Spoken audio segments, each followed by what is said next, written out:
we assume things are nailed on, but you know what? Everyone assumed La La Land was nailed on for Best It's Picture. true. And look at what happened there. Oscars 2021. Let's do this. Yes. The Oscars! Good luck to everyone. I hope I win, though. Yeah, I think this year's got a few more open races to go.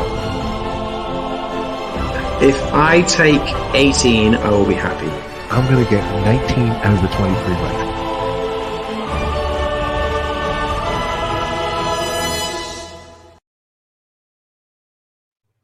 And we are live. I was just doing what Dan does. Welcome, like everyone. What you doing? You doing what Dan does what? Ooh. Welcome to the pub, everyone. We are live on YouTube. It is Pub Talk episode number 53. And we are back in the pub to recap the 93rd. Hey, Daniel. Oh, you're there. To recap the 93rd annual Academy Awards, which was last night, of course, the Oscars, 2021 Oscars. Rob, did you like the new intro then, my friend? I love the new intro. It was really good. I'm just, for giggles, you should have just threw Dan saying the Hollywood is a sure lie. You got to keep that. I didn't like it because I wasn't in it. You weren't on the stream. Too bad. Yeah. Yeah, if you came to the pub once in a while. But yeah, so yeah, unless you've been living under a rock, you'll know that it was the 2021 Oscars last night. It was a very different ceremony to what we're normally used to. It's fair to say it was a very bizarre ceremony. Dan, I don't think you've caught much of it yet, have you? Because you were sleeping. I've had dibble dabbles through some YouTube clips. And yeah, that's about it. You know enough. You know enough. I know enough to know that I am very happy. Yeah, which is great. Rob, obviously, you watched it last night. We all watched it kind of like we had a bit of a live group chat going on with Grace, who's in the chat. And, yeah, I know about that because it kept going off throughout the night, 3, 4, 5 in the morning. Brandon and Kimmy was in there too, so it was a lot of fun. And Kimmy was in there too. So obviously we have got a lot of emojis. Let's put it that way. In the pub tonight, Dan, you're in the pub. So if you've not checked out DizneyDan before, he doesn't drink bottled water. He drinks bottled black stuff, whatever that is. Coke, freshly brewed Coke. Excellent. Freshly brewed water and syrup. Cheers. Cheers. So, and yeah, obviously check out DizneyDan on his channel, which is Disney spelled incorrectly with a Z or a Z if you're American. So DizneyDan, and he does loads of cool stuff, vlogs, live talks, vlogs? Disney Fiasco every Saturday. Man? I do vlogs. You said flugs. What's a flug? I said vlogs. Yeah, it's Adam's northern accent. Yeah.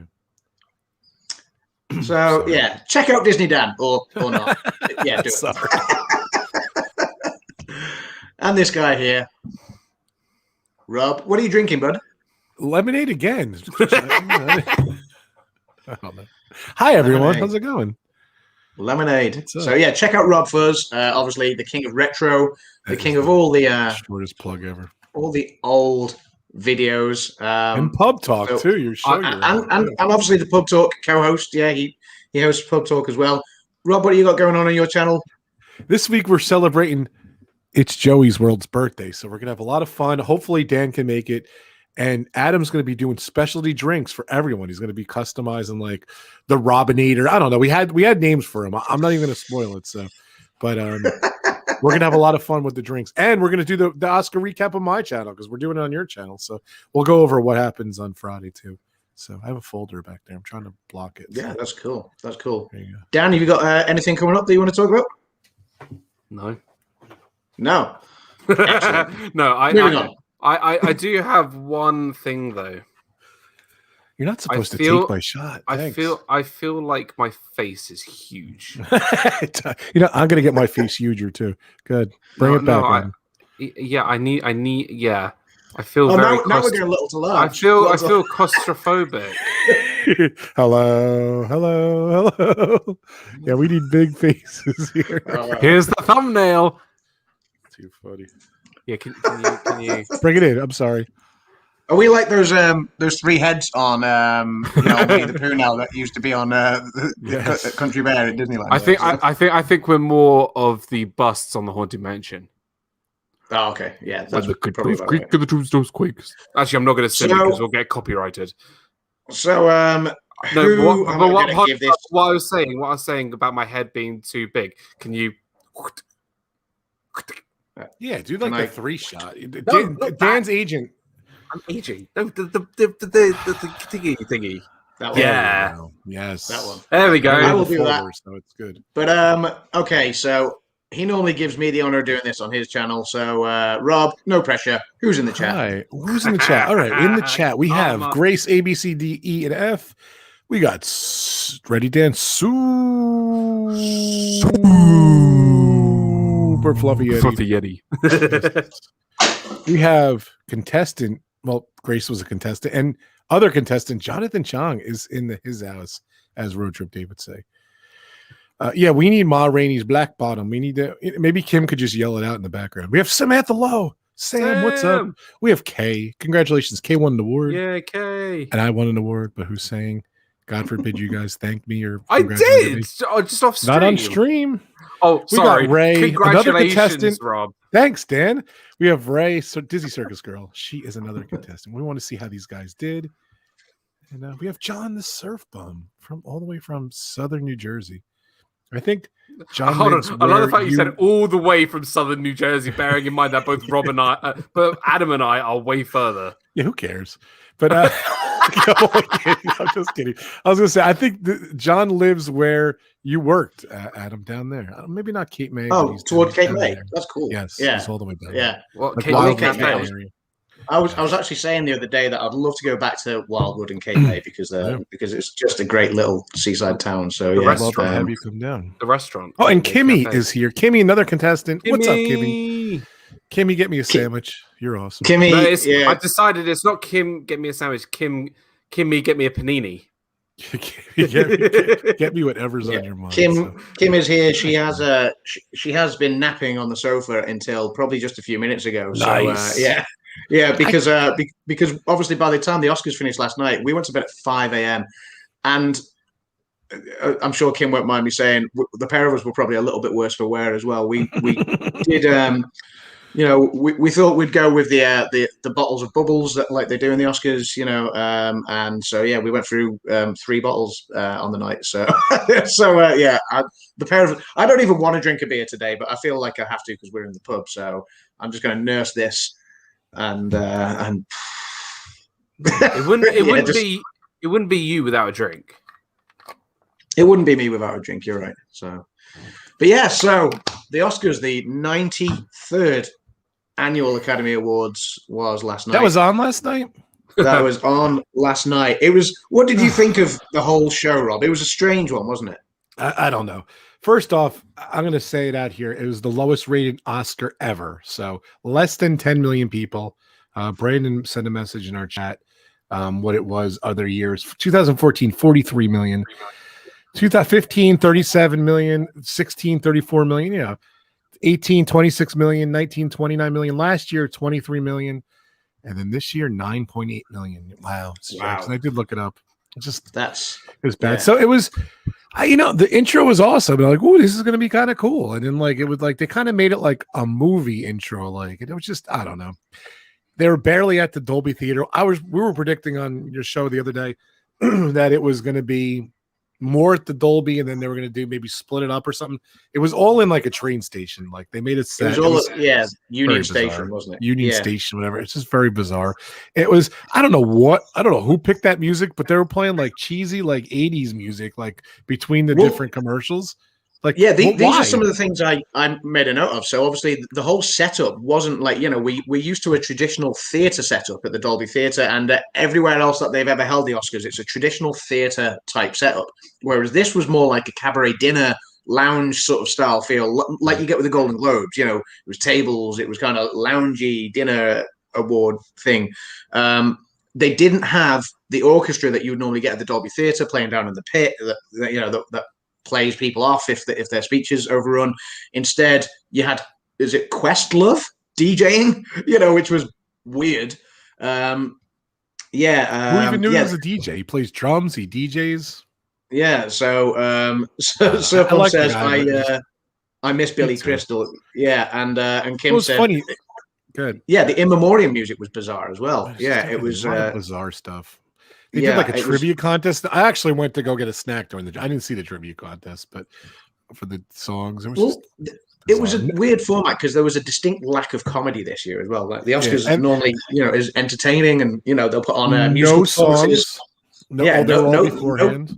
No performances whatsoever, no songs, it was bizarre, and so I thought this awards is going to go really, really quick, but instead, I mean, Sky TV scheduled for it to finish at 3:45 a.m. UK time, and it ran until 4:15, so it ran 30 minutes over its schedule anyway, and I think it's because obviously we were saying in our group chat, weren't we, that when they presented an award, normally they say, and the nominees are, and you'll get a little video clip of each, actor doing, whatever, or of each movie's, sort of visual effects. If it's the visual effects award, or, a bit of the cinematography for, instead it was just a long-winded description of what each nominee was and what they had done to to work out that that particular role or that particular describe shot. What it is to direct, or it was just it was weird. It was very weird.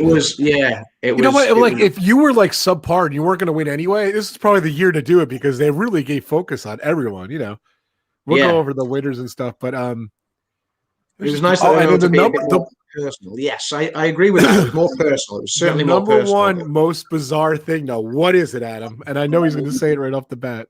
The order of the awards. The order of the awards was really bizarre. We will come to that as well. The order of the awards presented was really bizarre. Yeah, like Grace says.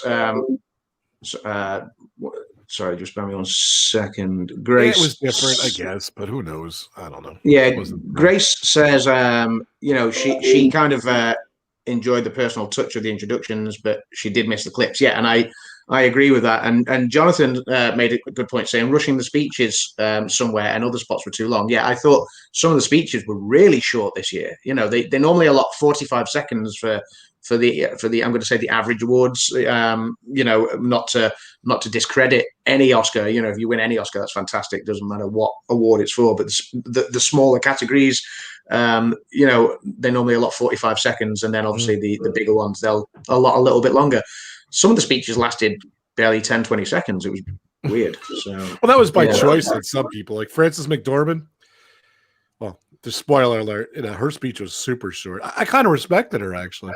I respected her speech, but I respected her. A little wacky. One of the other ones, I was like, what was that? Like the wolf call that she did. But yeah, we'll come to that.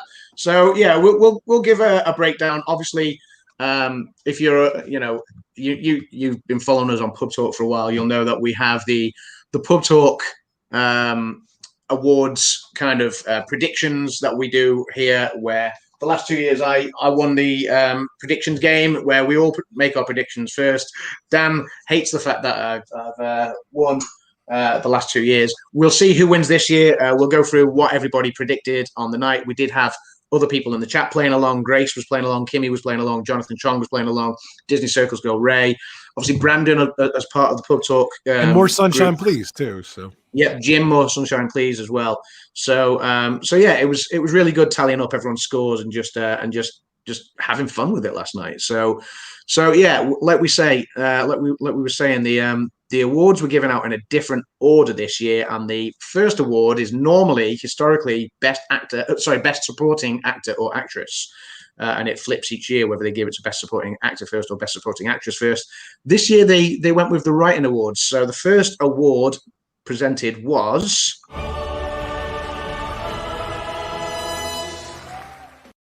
we're gonna be here a little. The best original. thing is, those video clips are longer than the ones that they were in the actual show. Yeah, I could have played the whole nominees spiel as well, so you could hear Ma Rainey's Black Bottom from Kim. So I'll make sure I get that later. Ma Rainey's Black Bottom.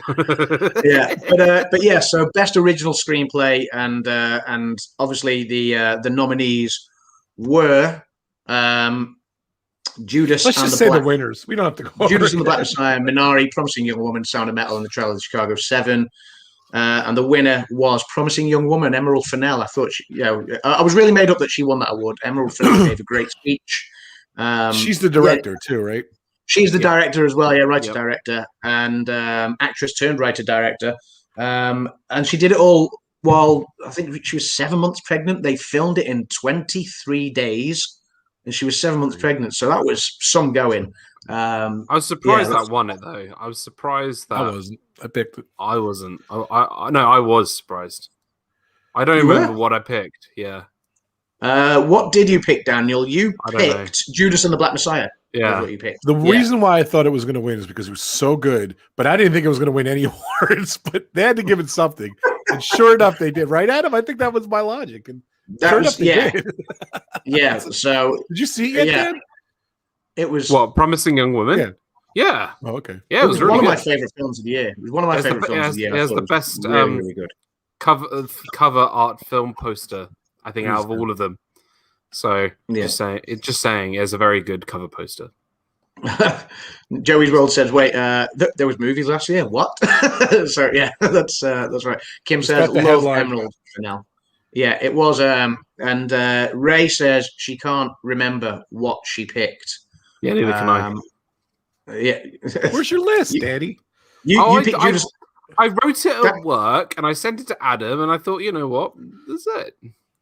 Dan, you picked Judas and the Black Messiah, and Ray picked The Trial of the Chicago 7. It should have won. See, Adam has this huge spreadsheet I just pulled up, and that's right. We could tell you what I picked. So. Okay, so obviously with Best Original Screenplay given out, they decided to give the other writing award out.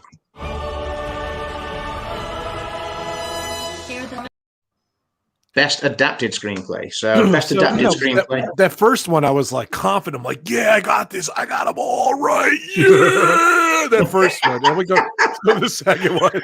The second one, and you dropped your first point of the night. So yeah, so writing Adapted Screenplay, you had Borat Subsequent Movie Film. I'm not going to say the full title. God's sake. The Father, Nomadland, One Night in Miami, and The White Tiger. Dan, this is where you picked up your first point. Because you and I were the only two to get this one correct. So that's where I started getting really nervous, like the father was going to take it away. I was starting to sweat. I was like, "Oh no!" The Father was a fantastic film. It was really well written, really clever. Honestly, I think it was the best film of the year. I really think so. I think it's in my top 3. Purely out of favoritism. Not by Oscar nominations and wins and whatever. I really, truly believe that The Father was the best film of the year. But, I said that about Ford v Ferrari last year, but look where that got me. I agree with you on that one. I don't really agree with you on The Father, but it's all right. I thought it was a good movie. It wasn't my favorite thing. Without the spoiler in there yet, but Ray says, I'm mad about Best Actress because I chose the winner but crossed it out and put someone else. So, yeah, we won't. We'll come to that later on. Go with your first instincts. Don't ever change. Always go with always go with your first instinct. But, yeah, I thought The Father was a deserving winner there. It was, like Dan said, he thought it was the best film. Certainly, it was in my top 3. My top 3 were The Father, Promising Young Woman, and Trial of Chicago 7. I thought they were all great this year. And you put Nomadland for that one, didn't you, Rob? Is that correct? Yes, I did. Yeah. So we'll discuss later. Dan,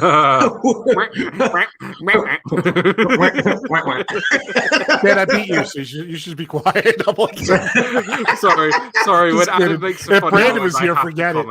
What I want to say is, I'm so joking. Obviously, people were playing along. Now, unfortunately for Jonathan Chong, who did really, really well, he didn't give us an adapted screenplay nomination. He only made 22 out of the 23 picks.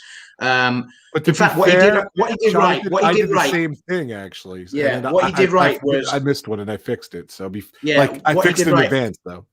what Jonathan did write was adapted screenplay, and then he put Promising Young Woman, which wasn't in the adapted category; it was in the original screenplay category. So, Jonathan, I gave you the point for Promising Young Woman because it won the original screenplay. Unfortunately, you didn't make an adapted screenplay pick. I didn't notice it until I was tallying up all the scores this morning, so I couldn't ask you to then submit a pick for it because the awards have already been presented. So, unfortunately, Jonathan, I mean, you could have got an extra point had you.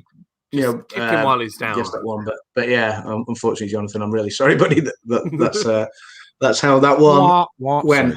Okay, so do you know what? Jonathan's been honest there and said he had Nomads, so he would have got it wrong anyway. Okay, so there we go. It's a wash. Sorry, Jonathan. Yeah. I put Nomad's Land too, so all good. I was going to look at his list. So. Yeah, so Grace says I always have to debate who I want to win versus who I think will win. That's always my problem. Heart. That's always my problem. Always head versus heart, and I think that's Brandon's problem. Except I think Brandon always goes with heart and less with head, as we will come to when we get to the scores later on. But yeah, so moving on to the third award that was presented on the night.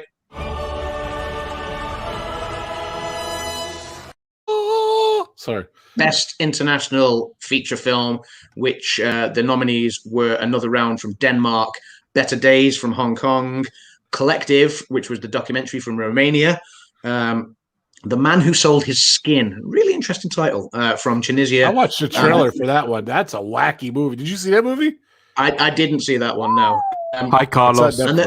Hey, Carlos. And then there was the war film from Bosnia and Herzegovina called Kuvadis Aida, which was hotly tipped to cause an upset. Ultimately, it didn't because Another Round won. And I think most of us went with Another Round. I think Ray and Jim didn't go with Another Round. They went with Collective. And the only one I've heard of. Brandon went with Better Days from Hong Kong. I think Brandon stuck his finger in the air and just went, no, that one. So, maybe close his eyes. That's what we're going to excuse it. It was like pin the tail on the donkey or whatever. So yeah, it was. Brandon didn't get that one either. You went for Another Round. You got that one. Yeah. I thought it was quite clear cut there. Yeah. Yep. So and I was 3 for 3 at this point, and had pulled ahead. At this point. So I like mocking you. I know you do. I know you do. I love it when Dan starts mocking out his accent. That's funny.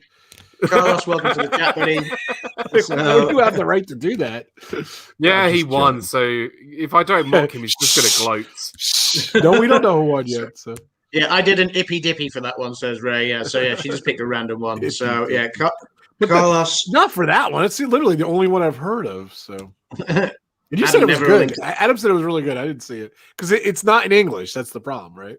Another Round is actually really fun. Kim and I watched it last week with the subtitles, and yeah, it's. I mean, it would have been pointless watching it without the subtitles. I'm not fluent in Danish. I'm fluent in gibberish and English. And me too. Yeah. So, yeah, it's. No, it was a good film. Another Round. We did enjoy it, and I can see why Thomas Vinterberg was also nominated in the director category. So then moving on to the next award presented, one of the ones that's normally presented first each year, but it was fourth this year.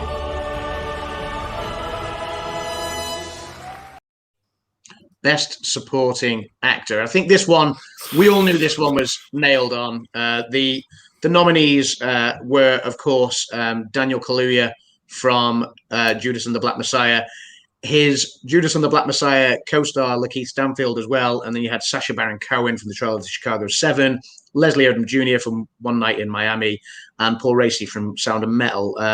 Paul Raci did get a bit of a push leading up to the Oscars, and they did wonder if he could cause an upset. But I mean, it was Daniel Kaluuya's all along. He'd been sweeping awards season, and that would have been a huge shock if Daniel Kaluuya had lost that last night. The award went to Daniel Kaluuya, as we all expected. Could you imagine if Sacha Baron Cohen won that over Daniel Kaluuya as the biggest upset?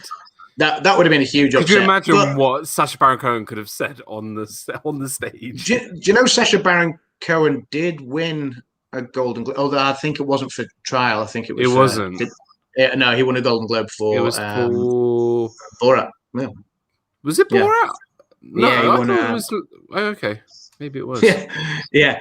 Adam watched another round while making it a drinking game. Do you know, I kicked myself last night because the Oscars had already started, and one thing that I was going to discuss last night with Rob was I actually found the other night an Oscars bingo game. Oh, you showed it to me. We just forgot. I'm gonna try and why adapt it didn't we next do year. that? The Oscars bingo game could be hilarious because you can do a shot for every time you get one of the things, or that would make it a messy night. Yeah, one other point too is you can do a shot of bottled water. Nice. One other point was they're like, oh, it's the Oscars and there's none of this remote stuff, and you got to be there and everything. But I think they kind of forgot that people that made movies are all around the world. They had people from the Academy in the UK. What was it? Academy of Motion Pictures in the UK. They had, Sacha Baron Cohen was in Australia, so they had this cheesy. In Australia with Isla Fisher, they had this cheesy thing where he was in front of the Sydney Bridge. I don't know if it was real or not, but that was weird. And then they had just people from satellite throughout the world. So because you had Olivia Colman was in the UK. Olivia Colman was in the UK. Daniel Kaluuya's parents were Daniel Kaluuya's mum and sister were in the UK, while Daniel Kaluuya gave a really bizarre speech. Yes, it was his to lose. Daniel Kaluuya gave a really, really bizarre speech, which started off well, kind of went a little bit sort of downhill and rapidly, and ended with him. You had sex and had me. So thank you. It was the most bizarre thing in the speech. Yeah, ended with him talking about his conception, and it cut to his sister who just buried her face into her hands while his mum sat there and mouthed, "What on earth is he talking about?" Why is he talking about my personal and intimate life? So that was one of the bizarre highlights of the night. Can I make another point I noticed too? I don't know if you noticed this, Adam, though, but so it was in the train station, and it starts 5 o'clock, I guess, on the West Coast. Now, I don't know if you noticed it, but throughout the show, it went from very bright and it got really dark towards the last 45 minutes, hour or half hour. And some of the people were in the dark, the girl, from what's her name? Can't think of her name. Carrie Mulligan was in the dark. I'm why don't they light her up? I don't even understand. I can't even say it was a little bit bizarre.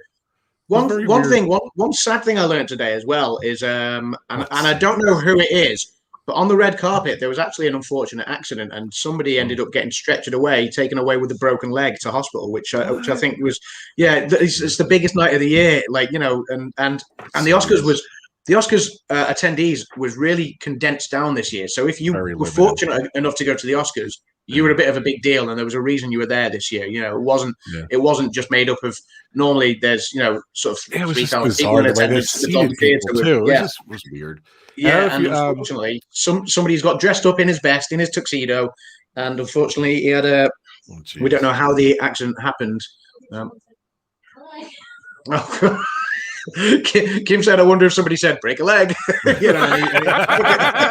he took it to new lengths. One other thing too is Viola Davis. They started the intro, and she it was this big, great cinematic thing where she's walking from the back to coming up and everything. It was really cool. She walks maybe for it seemed 5 minutes. She gets to the stage and she trips. Are you kidding me? No, that was Regina King. That was Regina King, wasn't it? Yeah, Regina King. Yeah. Did I say Regina King? You said Viola Davis, but I'm sorry, Regina King. I'm sorry, Regina. If you're watching, but she walked the whole way there, and then Regina King tripped on the stage. I'm really?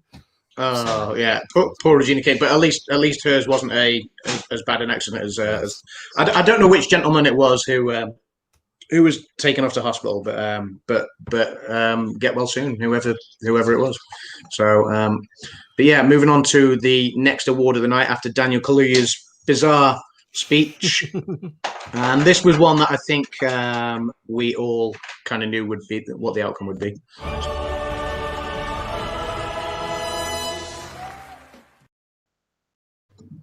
So, achievement in makeup and hairstyling, and I think most of us got this one correct. Let's have a look. So the Well, it was funny. nominees. I picked this one, and I saw the movie, and I'm like, "Why did I pick this pick?" The nominees were Emma, Hillbilly Elegy, Ma Rainey's Black Bottom, Mank, and Pinocchio. I could have made that play, couldn't I, for you, Rob, with Ma Rainey's Black Bottom. So, yeah, Kim, I told her, just let her say it. yeah, Kim, go on, you can say it. Ma Rainey's Black Bottom. Nice. Sounded like the recording. It was spooky.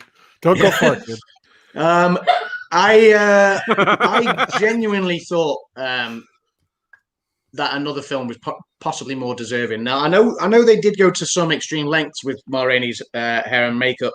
Right. Well, you sold me over. You said Pinocchio is more deserving, right? I thought Pinocchio was more deserving. If you and I agree with take you. Into account, take into the account what they went to, and the fact that none of Pinocchio's makeup in that Italian version of Pinocchio, none of it is CGI. It's all prosthetics, and the kid spent over 150 hours. That's over a week long of time just sitting in the makeup chair to do that particular shoot. That's some dedication. He was an 8-year-old kid. Now I know they went to some great lengths for Ma Rainey as well with the horsehair wigs that were. Sort of in keeping with the 1920s, that had to be boiled to get the manure and the lice eggs out and stuff like that. Had to be imported, So I guess that's where they went with that. And was it? I can't remember whether it was makeup and hairstyling or costume design, where it was an 89-year-old Anne Roth, who scooped the award, and it was all credit to her. She wasn't even there. They had to say. The Academy accepts this award on behalf of Anne Roth because she's away at the age of 89 years old, working on 3 other films consecutively. I mean, so that's impressive, and she was the oldest lady ever. I remember ever you told me that story, and I nominated. remember seeing a photo. That was awesome. Yeah. Yeah. Cool. So obviously in keeping with or attached to hair and makeup, the award then was presented for.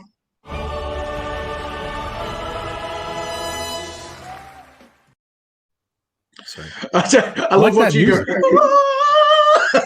in the background. So good. Yeah. So, and again, there was Ma Rainey's Black Bottom nominated. Cam, come on, Cam. Along with Emma. Let's have a look. Pinocchio again, Mank, and Mulan. Dan's What favorite. one, Kim? Oh, for God's sake! You know what's really sad? I woke up this morning and I was checking the results because obviously I didn't stay up till 5 in the morning to do it.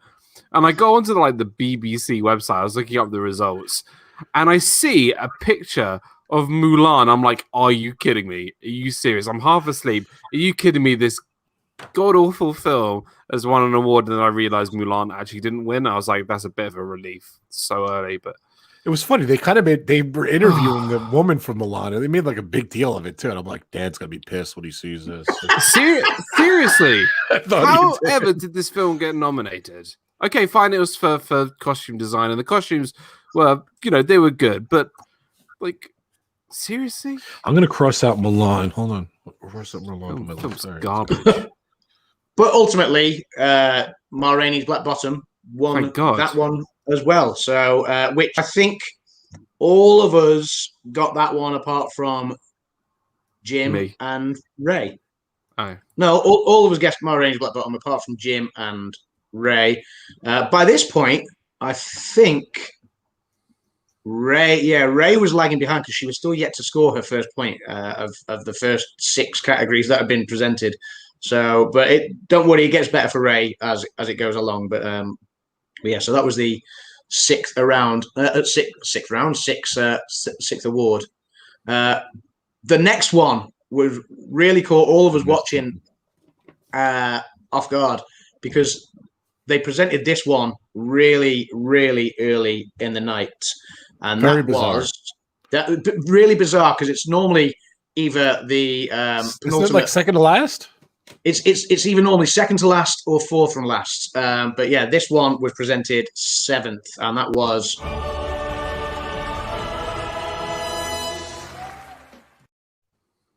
Best Director. Really early in the night, we were like, what's happening right now? Why have it was Fast really bizarre. forward. I think they presented that just after the humanitarian award, which was the only bit that they did at the Dolby Theatre, which again was strange. Not a single person sitting in the seats in the theatre. I thought they were going to have people spread out in seats, but instead, no, they just had a few people standing in the lobby, and that was it. So for a humanitarian award. But yeah, achievement in directing: Thomas Vinterberg, another round; David Fincher from Mank; Lee Isaac Chung from Minari; Chloe Zhao from Nomadland, and Emerald Fennell for Promising Young Woman. The first time two females have ever been nominated in the category in the same year. Chloe Zhao being only the second ever woman to win a directing Oscar. So congratulations to Chloe Zhao.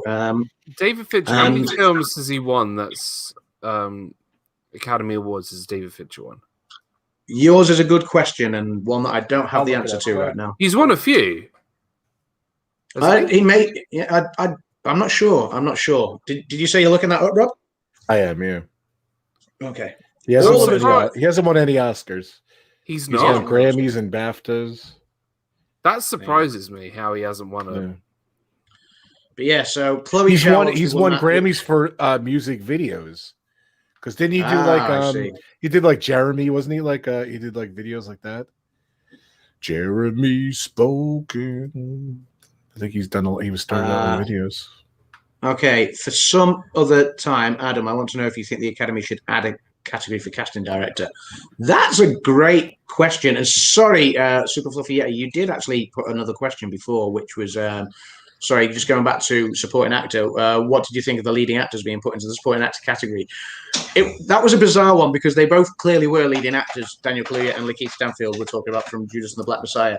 I don't know why they ended up in the supporting category role. I can only think it's because they were supporting each other, and so there was no one definitive lead.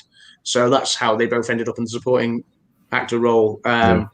Yeah, bizarre. But can I say one thing? He, a couple of his movies were nominated for Curious Case of Benjamin Button, Social Networks, Mank, obviously, Girl Dragon Tattoo, Gone Girl, and yeah, they were nominated. He's never won an award for any of the movies he directed, and he's never won any awards. So that surprises me. He's won the British Award for Social Network, Best Director. Yeah, Ray, you did get this one. All of us got this one apart from Brandon. Sorry. So yeah. Sorry. And again, we'll come to that in a bit. Kim says, I think those in the lobby went to watch the Oscars from the Dolby afterwards. You'd certainly hope so, Kim, because them all going down there, you'd certainly hope that they would have then gone into the theatre, spread out a bit in the seats and enjoyed the rest of the evening. But yes, so Chloe Zhao becomes only the second female director to win an Academy Award. So well done to Chloe Zhao. Okay, the next award that was pretty obvious, though. I think. Yes, I think that was a shoe-in. She'd swept award season, so there was no surprises there.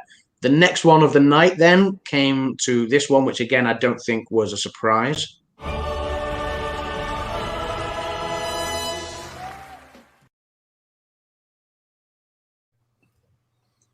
Achievement in sound, which the two categories, sound mixing and sound editing, that used to be presented were now mixed into just one award, just sound, and that's it.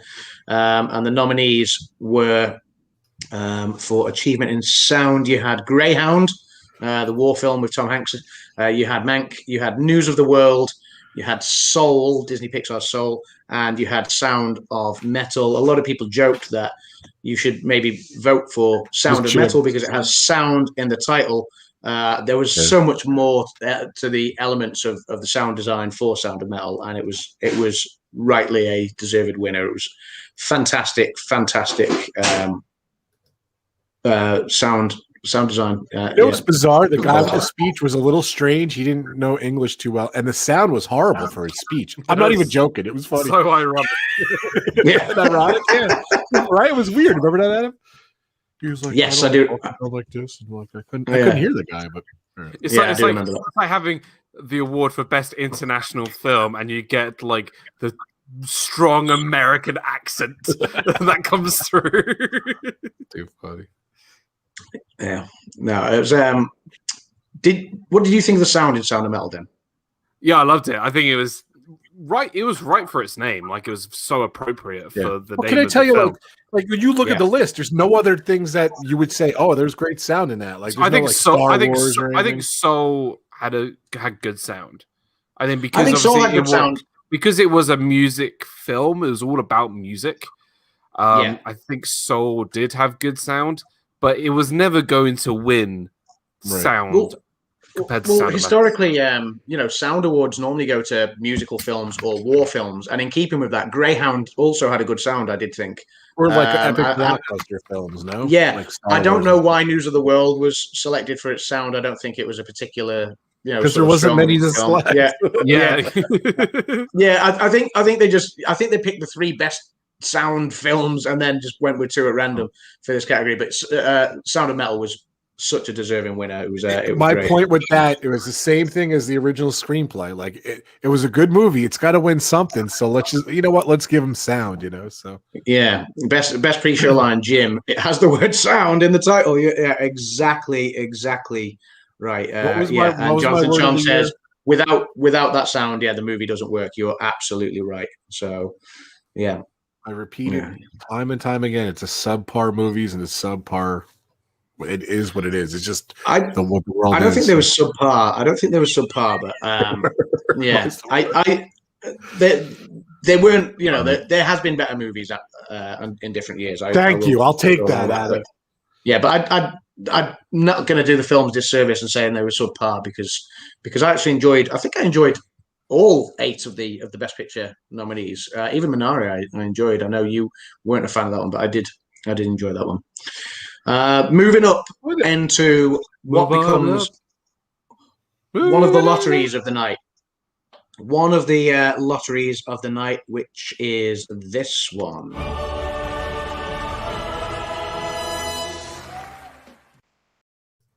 Best live action short. Dan says that these are the categories that can make or break your ballot paper.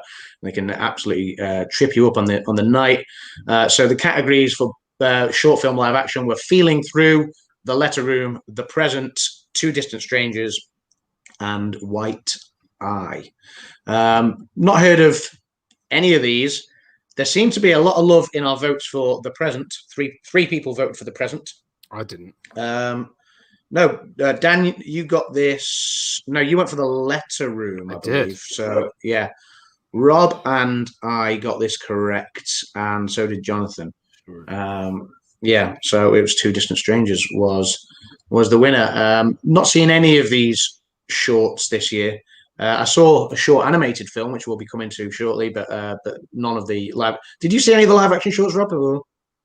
I haven't. No. It's funny because I just kind of read up on stuff and what the buzz is, and I don't know this stuff, but I do my research, and it's funny. Like they'll show the clips of each thing, and I'll pick. Like if I didn't pick, they'll go through the 5 clips. I'm like, that's the winner, and usually I pick it after you see the clips, which is funny. So. Yeah.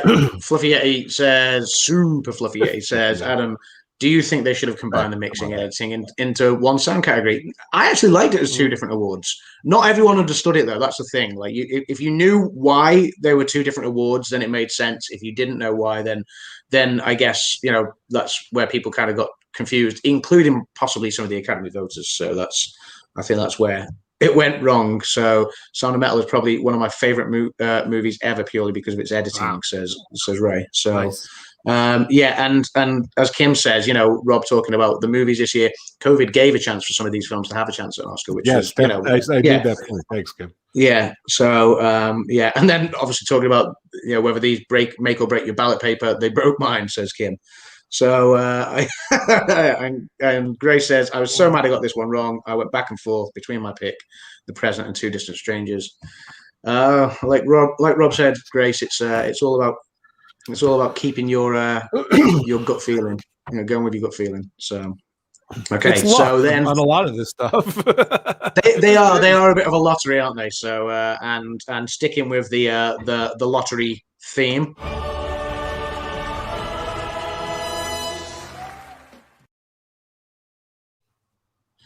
Best animated short. I saw 2 of these actually, not one. I did see 2 of these. The shortest one was and the one that you'd normally say when you don't know what to go for, you just play it safe and go with the Pixar film, which was Burrow, which was the shortest one of the lot, 6 minutes long. You then had Genius Loci. You had If Anything Happens, I Love You, Opera, and Yes People. I had heard good things about Opera, but I think if anybody got to see If Anything Happens, I Love You, you can see exactly why that won the award. It was really, really powerful, such a pertinent subject matter. And yeah, it was Burrow. Yeah, and then you see that movie. Burrow was really that's fun. the winner. That's the winner. And who was attached to it too? Wasn't there a famous person? If Anything Happens, I Love You. Laura Dern was the executive producer. Yeah, so yeah. Between that, and you see that movie, you're like, wow, that's short. Wow. Yeah, it's just it really just strikes a chord. Pulls on the heartstrings, and it's beautiful and heartbreaking in equal measure. It's on Netflix. Right? I would recommend if you've not seen it yet and you have 15 minutes to kill, go and watch If Anything Happens, I Love You on Netflix. It's if you have 15 minutes to kill. Well,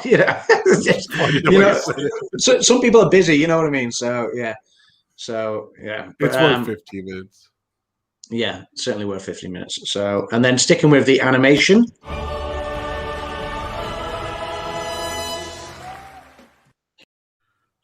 I think we all knew where this one was going. One of us didn't. Let's have a look. Yes, one of us didn't. You're correct. Seriously.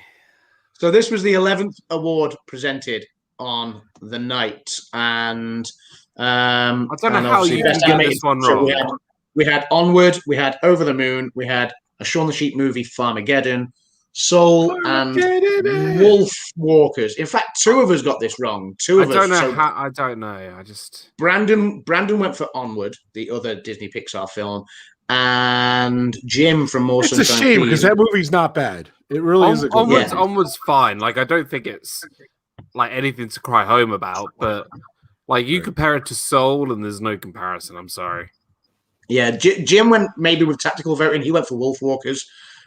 Probably, possibly knowing that everyone's going to vote for Soul, but Wolf Walkers was hyped up, and a lot of people thought it should have maybe won the award. So, but no, Soul did win it. It swooped award season, and it was never going to lose this one as well. So, sorry, Grace. When I said those words a few minutes ago, bad choice of words, Adam. 15 minutes to kill. Yeah, when I said those words, I did think that's what I was maybe saying. Actually with the subject matter, it's why I was laughing. Yeah, if you got a spare 15 minutes, is what I meant. Not it just flowed and just my verbal What, once you watch the movie, you'll find it very funny. No, it is heartbreaking that short animated Soul. Yeah, beautiful film. Really, really, really good film. Short Soul. I really, really enjoyed that one. And then so after the animateds, the next lottery that came up.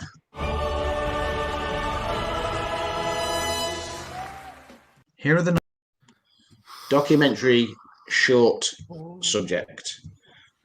This is the first one I got wrong of the night. So up until this point, I was 11. I was 11 out of 11. Sorry. I was quite happy with where I was at. And then so documentary short subject was Colette, A Concerto as a Conversation, Do Not Split, Hunger Ward, and A Love Song for Latasha. As Jeremy Clarkson would say, this is my smug face. Awesome. Oh, wait, hold on. Yeah. Get a full screen. I want to get a capture of the smug face. Good. A capture of Daniel's smug face. Someone's captured that. Send it to me. Nice. Someone screen capture that. Send it to Mr. I need that. Fazessi. I'm gonna go. I just got on the replay. Hey, when I saw Colette, I was like, "Uh-oh, that's gonna win." That was another example. I was watching the clips. Yeah. When we heard about Colette, Kim and I both said, "Actually, we'll try and watch that." I've not seen Colette yet. I've not seen any of the documentary short. Oh no, I did see A Love Song for Latasha. You know why I picked it. You know, you know why I picked Colette, even though I hadn't seen it. Why did you pick it? You? Me? The reason why I picked it is because the Academy loves like short film names like that. Like you could That's just tell, true. like they love names, like really simple names, like Colette. You know, I don't think the Academy voted on it for it on account of its name, though. Oh, You know. I do. I 100% Oh, this- do. so this is why- I agree with you. I agree with you. So this is why Borat's subsequent movie film didn't win anything, because its name was too long. Because its name is horrible. Yeah. Its name is thing they bad. referred- Do you honestly hold on? Do you honestly think that the Academy would want to repeat that It's Borat a name joke. more than they It's a have to? joke, that's why. But But it was a funny. joke. It's not funny. Wait, It's time out. ridiculous. In normal years, they would have had a field day with that name. Any host would have had a field day with. They said it once, it was funny, and they moved on. Yeah. They didn't. But didn't give they already did any it with time. Birdman. They They already did it with Birdman's, the film Birdman that had like lots and lots of, and that won the best picture. They're not going to do it again. That's maybe. I don't know. Okay. I don't know. Like Rob I said, have they probably my would have had some sources. fun with it if I there was a have- normal host. If I there was a have normal my host, they sources. probably would have had I have my some with it. sources.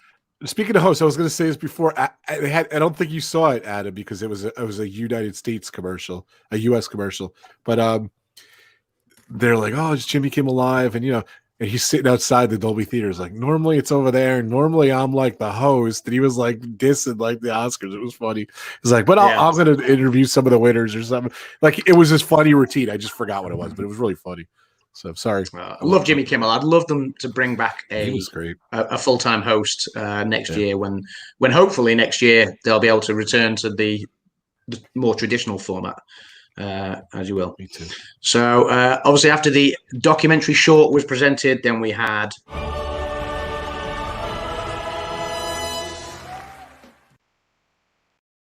best documentary feature. I love the Which, drone. It's so funny. Yeah, well, it's kind of documentary-ish, isn't it? So yeah, Collective was a documentary feature, the Romanian International Film nominee as well. Crip Camp, The Mole Agent, My Octopus Teacher, and Time. And My Octopus Teacher was the one that everyone was talking about, and obviously, Yeah, they showed the clip. I was like, it really is about octopuses. It was kind of cool. It really is about an octopus. Yeah, it's about a guy that kind of almost falls in love with this octopus in the I think it's on Netflix. so I wanna see it. It's like a documentary version of Shape of Water. It's just like a man that falls in love with an octopus. So yeah, it's but that one, most of us picked that one. So moving on to the next order. I know Kim wants to see My Octopus Teacher. I know. I think a few people have kind of got a buzz around that one. So Ray says, "Hang on, if no songs were performed, does this mean they'll be performed as a surprise in 17 years' time?" So I think Ray's talking about when Eminem performed last year. Sort of a number of years after refusing to turn up at the Oscars for 8 Mile. So That was a good movie. yeah, it is a great movie. Yeah, and it was one of the best moments of the Oscars last year when Eminem turned up and surprised everyone. So after documentary feature, we had.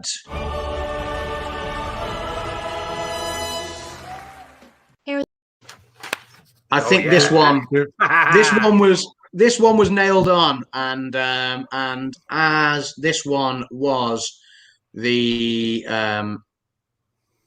14th award presented on the night out of the 23.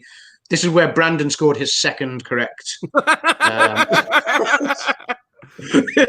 His second correct score. All of us went with Tenet on this one. So obviously Dude, that film. the nominees. Oh, The nominees were Love and Monsters. Love and Monsters was really fun. I don't know if any of you guys saw that, but Love and Monsters was really fun. It's really good. The Midnight Sky was quite good. Dan's favorite, Mulan. Oh, for God's sake. The one and only Ivan and Tenet, and all of us went with Dude. Tenet. Tenet, obviously. Tenet was amazing. Honestly, that film visually, there's a reason why Christopher Nolan is who he is with the visuals. Like, he is so good with how he does things. And you watch that film on IMAX, unbelievable. Yeah. So, yeah. Yeah, I'm not sure. missed Ray's point. If no songs were performed, does that mean they'll be performed as a surprise in 17 years' time? They actually did perform. They did perform him. They just played him like before Kyle. the show. Hey, Kyle. They played him before Kyle. the show, so they did. Hey, They Kyle. did perform him. Hey Kyle. Hey, Kyle. But hey Kyle. Okay. But they performed him like pre-recorded on a roof somewhere. So hey Kyle. So Hi, Kyle. Hey, Kyle. Hello, Kyle. Adam, did you see what I did the other day on my retro stream? You were on, and I played it first, I think, and it was the real quick story, the dinosaur ride. You put "Not My Dino," and I saved that. And throughout the stream, the whole 4 hours, I kept putting "Not That Dino" every time he's like, Not my dino. or something. Dino. Not our dino. It's like a bird. It's just kind of fun. If you were to do a drinking game with Not Our Dino, if you were to go on Dinosaur and do a shot every time you heard Not Our Dino, you'd come out ruined. Hold on. You missed Kyle came into the chat. Hey Kyle, what's up, bud? You missed it. You could almost go like South Park version. Hey, Cal. Hey, Cal. Next award of the night. Here are the nominees for Here are the nominees. That's right, Kim. Here are the nominees. Hey, for Carl. actress in a supporting role. So Maria Bakalova from Borat's subsequent movie film, Delivery a Prodigious Bribe to American Regime for Make Benefit Once Glorious Nation of Kazakhstan. Not funny. Glenn Close. That movie and Milan. Don't even bring him up anymore. Glenn Close for Hillbilly Elegy, her 8th Oscar nomination. I would have loved to have seen her win the award. Olivia Colman for The Father, another fantastic performance. Amanda Seyfried for Mank. I didn't know why Amanda Seyfried was really nominated. I didn't think her performance in Mank was all that standout. She was barely in it. Yeah. That's what I mean. She wasn't. It's not to say she performed badly. I just didn't think it was an overly significant role in that film. And then obviously Yoo Jung-yun for Minari, the Korean grandmother who won the BAFTA for the same award and took the Oscar. And she gave a great speech on the night. So Yoo Jung-yun. Brandon got another one. Brandon did get that one. Brandon got no. Yes, he did. Yes, he's the no, only he didn't one out. actually. No, Brandon put Glenn Close for that one. Sorry. Oh, really? No, yeah, he didn't get that one. Oh. He put Glenn Close, and you put Olivia Colman yourself. Of course, because I love Olivia Colman. Olivia Colman, honestly, if I wasn't dating Hannah, I'd date Olivia Colman. That's fine. I'm sure she would date you as well. She told me. She said if I wasn't married, that Disney Daniel, is what she said to me. Time out. Jim from Nomadland now. Don't bother. No, it's so bad. It's so bad. Don't bother. So bad. I'm gonna save it in 2 hours. It's not good. Glenn Close was robbed. Glenn Close did a great performance. Again, I don't think her performance was as good as her performance in The Wife, which everyone thought she was going to take the Oscar for when she lost it to Olivia Colman 2 years ago. Yeah, and maybe Glenn Close was more deserving of winning that Oscar. But yeah, I think a lot of people possibly voted for her. She was tipped to be the one that may surprise if Yoo Jung-yun didn't win last night, but I think that would have just been the Academy voting because they want to see her finally win it. I don't think that was the film for her to win it though. So, did anyone put down the winner? Most of us put down the winner for that one. Oh, Yoo Jung-yun. Apart from me.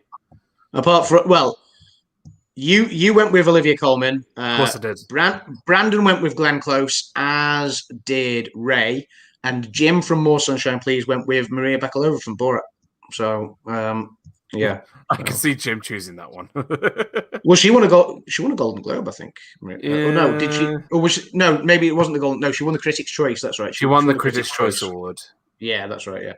So, okay. Then the next award after actress in a supporting role was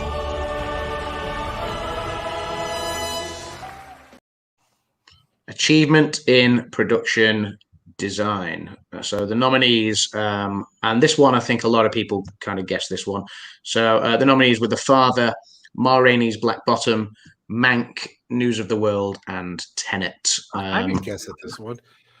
Well, when I saw Mank, I thought it was going to sweep. I thought Mank was going to be the biggest movie when I first saw it, and then up leading 2 weeks up to the awards, I'm like, this ain't going to get anything. So as I looked, I thought it just give it a Mank. That was my point because I don't think it was going to make anything else. So I thought this one was a shoe-in for Mank, much like as Dan famously said last year. I think.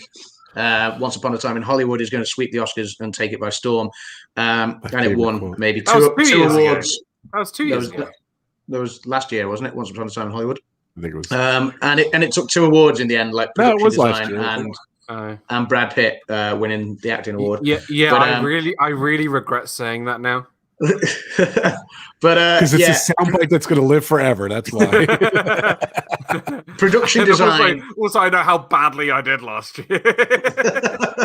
Production design, I think, was nailed on for Mank with this one. It was paying homage to Hollywood of the 1930s, and the Academy are suckers for that. Like Once Upon a Time in Hollywood was showing Hollywood of old in the sort of 60s and 70s. That this was the Hollywood of the 1930s, and the Academy are suckers for that. So production design was almost nailed on. The only 2 people that didn't go with Mank was Dan and Brandon, who both went with Tenet.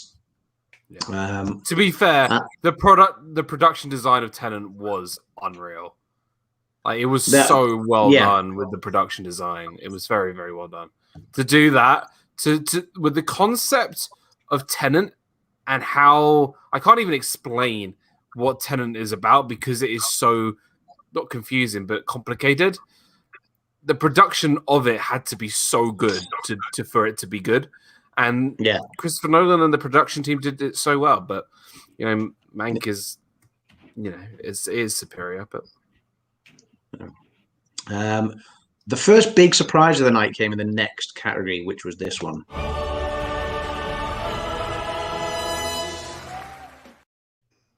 Achievement in cinematography.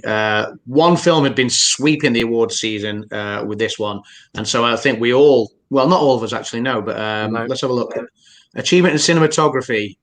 This is where I got most of us went. Yeah, so the nominees were Judas and the Black Messiah, Mank, News of the World, Nomadland, and The Trial of the Chicago 7. And most of us went with Nomadland because Joshua James Richards, the cinematographer for Nomadland, had been sweeping all the prizes at awards season.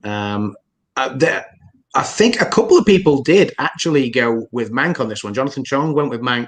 Denny Circus girl Ray went with Mank. It deserves it, but I just thought Dan went with Judas and the Black Messiah, and Brandon went with Trial of Chicago 7. None of us went with News of the World, but Mank actually took it, and it was really, really cleverly done. Filmed on red cameras in black and white, paying homage to the 1930s Hollywood, like I was saying in the last one. But I don't think any of us saw this one coming. Well, with the exception of obviously Ray and Jonathan Chong. so any of us, no one saw it coming. Yeah, no one saw this coming except for Ray and Jonathan. Anyway, so yeah. Can I just say, The Trial of Chicago 7. I said this to Adam as soon as I saw it. Right, I said this film was good, but this is not an Academy-worthy film. Like I knew straight up that it wasn't going to win any awards, and I didn't put it down for any awards. I don't think. I'm pretty sure I didn't. Because, maybe one, maybe I did. Because I just don't think it was Oscar worthy. Like it was. I'll tell you what, Dan. It was my favorite movie of the 8, though. It really was. I put it up there in my top 3 favorite, but I don't think it was good enough. But subpar. Yeah, I thought it was fine. Like I thought it was good, but I don't think it was Oscar worthy. I thought it was really good, but it's not Oscar worthy, is it? I think Trial is Oscar worthy in any year. Like even COVID pandemic aside, I thought Trial was Oscar worthy. But you compare that to something like Green Book or Moonlight or all those. Okay, you can't really compare it to like something like Crash, but you compare it to Moonlight, you compare it to Spotlight. There's I don't know. I just don't think it was as sort of highly compared to some of the other films like that. I don't know. Yeah.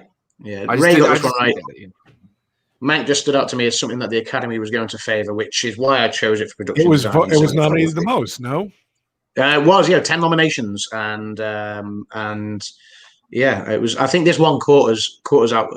But yeah, so like Grace said, yes, cinematography. What the heck? Yeah, it was. I based it on like there was like zero hype for Mank at all. Like in the last, like it It came did and feel went, like zero hype. Yeah, it did feel like going into the awards ceremony in the last couple of weeks that Mank could have been like The Irishman last year, which was a big blockbuster that was the most nominated. It had 11 nominations, I believe, The Irishman last year, but won nothing. Won absolutely nothing. And I'm going to say it for the 50th time. It was all subpar movies, and I feel and at this point I can say this. I think they just said let's give this one this and this one this, and there was no amazing movie, so like they just gave them like a little pat on the back for each one spread them out, and that's what happened. This one, I think this one, if Trial of the Chicago 7 would have won anything, it would have been in this next one. But this one was a 2-horse race.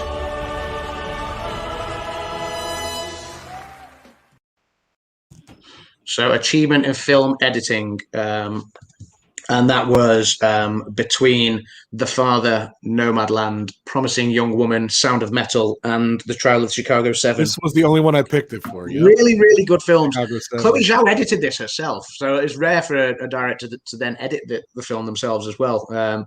Normally they work with an editor, but that was quite interesting that Chloe Zhao edited this herself. The Father, I thought the editing in The Father was fantastic. Promising Young Woman, likewise. But the editing in Trial of Chicago 7 was better. But then, and in another year, Trial of Chicago 7 could have taken that award. However, Sound of Metal's editing, and obviously with sound being condensed into from 2 categories to 1, and editing, used to include sound editing. I think that's possibly what took it for this was the sound editing as well. Yeah, it was a really, really clever Sound of Metal, and that took the award. So, yeah, you didn't like the editing for this one, Rob? Look, I didn't say the movie's like, wow, that movie was edited so good. Like the sound was very original, but yeah, I just didn't feel like it should win edit. I felt if Chicago 7 was going to win for anything, it was going to win for that. And sure enough, that's how I lost that one. So I didn't pick it. So. Yeah, I think a few people fell at that one, didn't they? I guessed Sound of Metal. Who else guessed Sound of Metal? Grace, I think, guessed Sound of Metal. I don't think I did. And so did Ray. Ray guessed Sound of Metal as well. You went with Nomadland. I did. Yeah, you went with Nomadland. Rob and Brandon both went with Trial 7. Because I had the theory, no one's going to win big, and that's why I didn't think Nomadland would win, because I thought it was going to win in other places. So. Yeah, Kim went with The Father, which again was edited really well. So that was a tough category this year, and one that wasn't like a shoe in, I think. So Same. I picked. Jonathan picked Trial in this category. So, Sound of Metal had great editing, but dispersing the awards, I thought Chicago would have it. Yeah, it would. Like I say, I would have liked to have seen Chicago win something. I thought it did deserve something. I know Dan's opinion slightly differs, and I really liked the movie. I just didn't think it was Academy worthy. Yeah, that's fair enough. I would have liked to have. I would have liked to have seen what movie, Dan? Sorry, I was reading some. Trial of Chicago 7. Oh. I just didn't think it was. And what did you put it on your 8? Tops, middle, or bottom? Upper mid table. It's not in my top 3. I'll tell you my top 3 later, but it's not in my top 3. So film editing was the 18th award to be presented. There was 5 left to go, and normally there's the big 4 at the end, but obviously directing had been presented earlier, so you knew that they were saving obviously the big 3 left for last. So then came this one,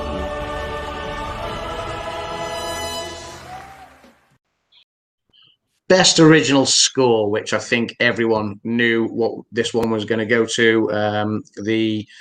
The nominees were The Five Bloods, Mank, Minari, News of the World, and Soul. I did actually really like Minari's score, but I mean, Soul had been sweeping this all season long.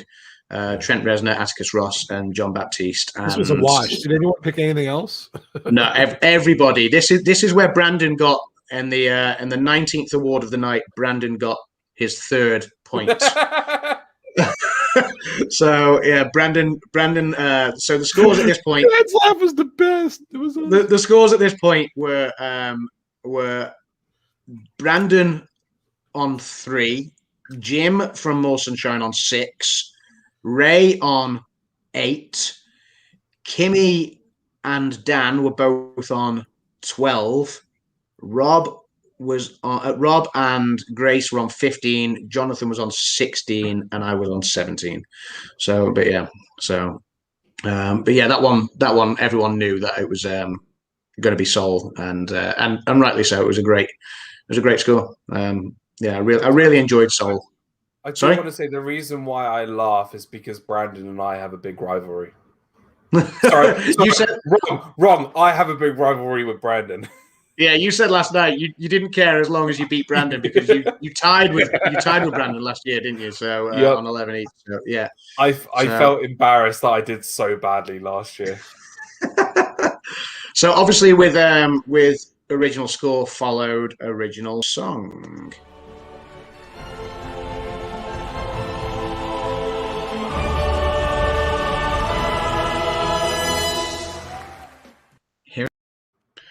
And thus presented us with another surprise of the night, actually, because the nominees for this one were Fight for You from Judas and the Black Messiah.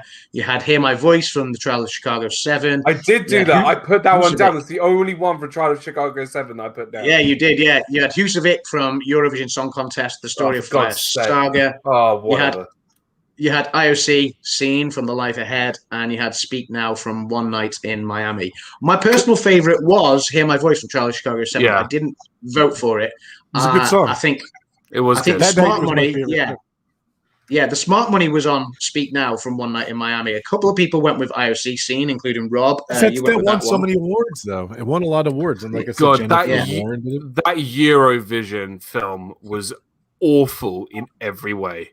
But it's supposed to be because Eurovision's awful in every way and it's hilarious. But do you know what? Actually, Dan, Eurovision. The buzz leading up to the Oscars was that song could have caused the upset on the night. As it happened, it didn't. Everyone thought that One Night in Miami Speak Now was going to take it, and Fight for You from Judas and the Black Messiah took the award instead. That was very surprising. I don't think any of us. Yeah, all of us got that one wrong. Like, yeah, everyone went with a different song. Very big surprise. Yeah. The one song that none of us voted for, it's and it went with Judas and the Black Messiah. So I liked it. That was it. Sorry, I liked it, but no, it wasn't my favorite. But I thought it was a worthy winner. Yeah, it was. All the songs were actually good. Yeah, Ray went with Eurovision just for giggles. I hated that film. Yeah, I don't know which I hated. I don't know which I hated more, that Eurovision or the Mulan film. I don't know which I hated more. Oh, that must be a really bad movie. It was awful. It's because I'm not a massive fan of Will Ferrell. Actually, no, wrong. I hate Will Ferrell. But that film just. Will, if you're watching, Will, I'm sorry on behalf of. I'm not sorry. Yeah. I'm not sorry. We're sorry, Will. You're not watching. I'm sorry. Let's do this. Let's go. Yeah, I thought it was hilarious. Eurovision got cancelled and then reared its ugly head in a movie. Says right, yeah. So then they had the in memoriam part, which I missed.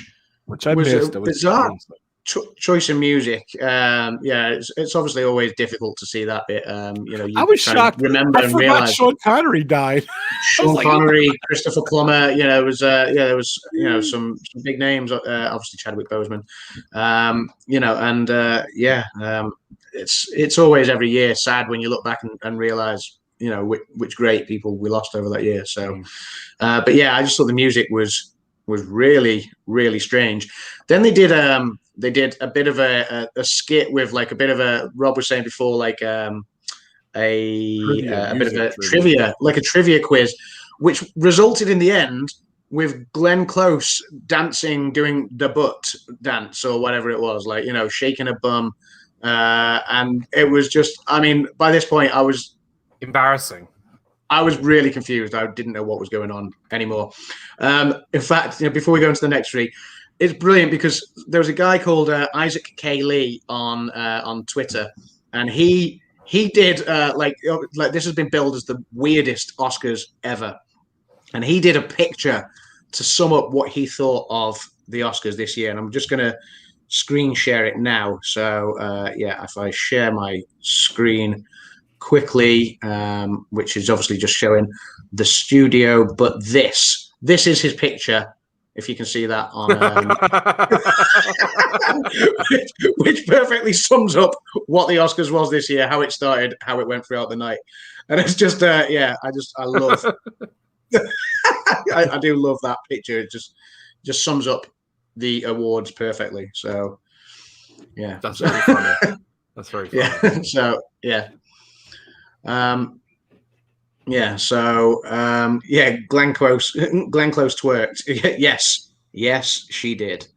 So but then obviously we had the three big awards left, but as a bizarre turn of events, the big one that you normally expect to see last was next. We had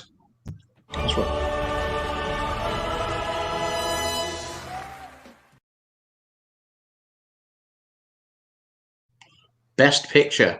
So dumb. It was bizarre. Yes, it's always the biggest award of the night. It's the biggest award in film, and they put it.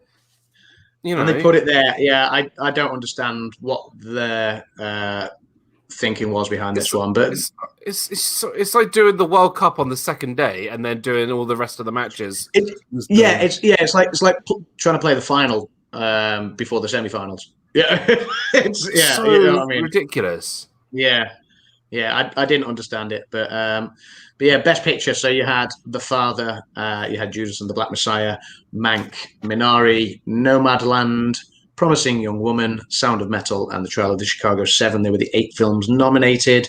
Dan went with The Father. Yeah, Brandon went with Judas and the Black Messiah. You know. Here's the thing, right?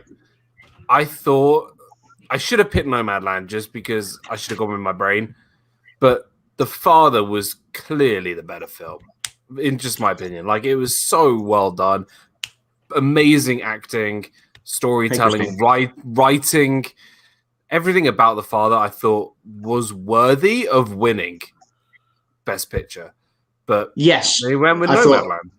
I thought The Father was a superior film as well. It was a shorter film, obviously. It was only an hour and a half long, whereas all the other pictures were over 2 hours this year. But it was The Father was It was only an hour and a half as well. It was only 90 minutes as well. So so dumb. The gamble didn't pay off. Says Grace. The gamble didn't pay off showing the Best Picture before actor and actress. That's what she said. Yes, is what she means. Yeah. So Nomadland took it. Obviously, the rest of us did guess Nomadland, and then so we had 2 awards left to present. It was interesting actually as well because you had Best Actress winner Renée Zellweger from last year presenting, and you had Joaquin Phoenix, Best Actor presenting. Now, normally the actor will present the actress award, the actress will present the actor award. They didn't this year. Renée Zellweger presented actress. This was another bizarre thing. And Joaquin Phoenix presented. Also, can I just say, every time Joaquin Phoenix is on screen, I have to watch. He is great. He is unbelievable. Like, he's just he's so captivating to watch. I don't care if he's on the stage for a minute and a half. I will always just sit down and watch Joaquin Phoenix.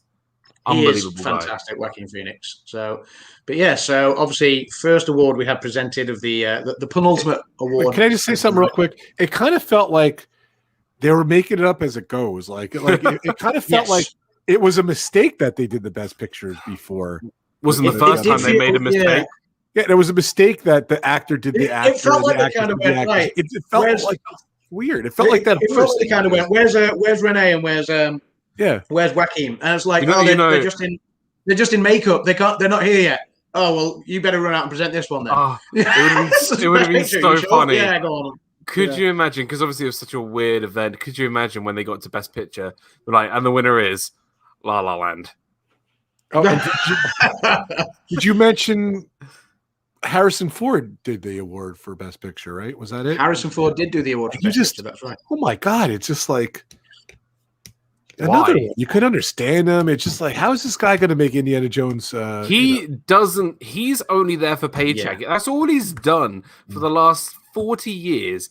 He's only there for a paycheck. He doesn't care. He's just there to get paid. He didn't look in good shape. No, he didn't. He didn't look in good shape, Harrison Ford. His nose was like this too. My wife's like, he's going for the Voldemort part for Fantastic Beasts episode 5. Just weird. I'm sorry to interrupt.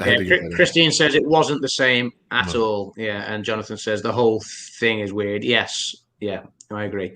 But yeah, so obviously the penultimate award was, and the nominees for actress. You don't need to hear the nominees. We know the nominees were, of course, Viola Davis. Hold on. You said we don't need to hear the actress. You don't need to hear me saying you're going to read them out anyway. You need to hear me saying them live. No. No. Yeah. So. Ma Rainey's Black Bottom.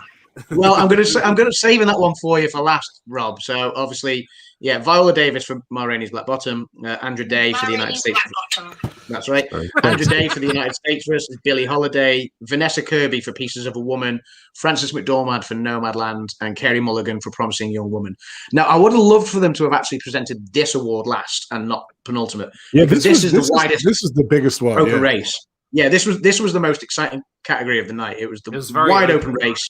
Any of the 5 of them could have won this, and 4 of them had already won in the precursors leading up to the Oscars. Yeah, it was. Can I ask a question? At that point, did you just figure Frances McDormand had it? No, not at all. I did. I thought it was just a natural thing, and she had it right there. Yeah, I think they wanted to make it different and bizarre as possible for when it returns next year. Everyone will watch, and traditions won't have been tainted, possibly. Yeah, so yeah, Kim, I don't think Rob is ever going to let you live that down. Yeah, Frances is now in a GRP of 6 actors who have won 3. Yeah, a group of 6 actors who have won 3 Oscars. 4 are still alive to get a 4th win, but only 3 are still acting. Yeah, that's right. Daniel Day-Lewis has retired from acting. That's correct. He'll come back. Like Harrison Ford still holds the record for actors with the most Oscars at 4. That's right. So, quiz: who has the most Academy Awards though? Disney. Yeah. You know what's funny? I don't even like Frances McDormand. I picked her. I don't even like her. I love Frances McDormand. I thought she was great in 3 Billboards Outside of Ebbing, Missouri. I thought she was great in Nomadland. I'll be quite honest. And I picked Viola Davis for this. Now, I'll be quite honest. I picked Viola Davis because I genuinely thought the Academy was going to go with her. Of the 5 actresses in the roles, I did actually think Viola Davis was possibly the least deserving of winning this award, because I thought Andra Day as Billie Holiday was superb. I thought Vanessa Kirby in Pieces of a Woman was absolutely fantastic. Frances McDormand was great in Nomadland, and Carey Mulligan, what a performance in in Promising Young Woman as well. So yeah, I did think that I was rooting for Carey Mulligan to win. I read a funny thing you quite like, actually, where obviously Viola Davis keeps getting nominated every year, Meryl Streep, all those amazing actors and actresses.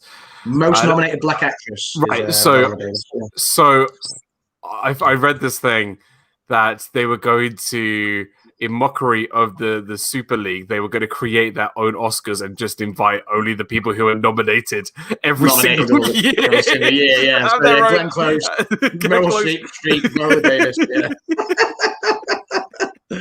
Yeah, they should do that. Create their own awards.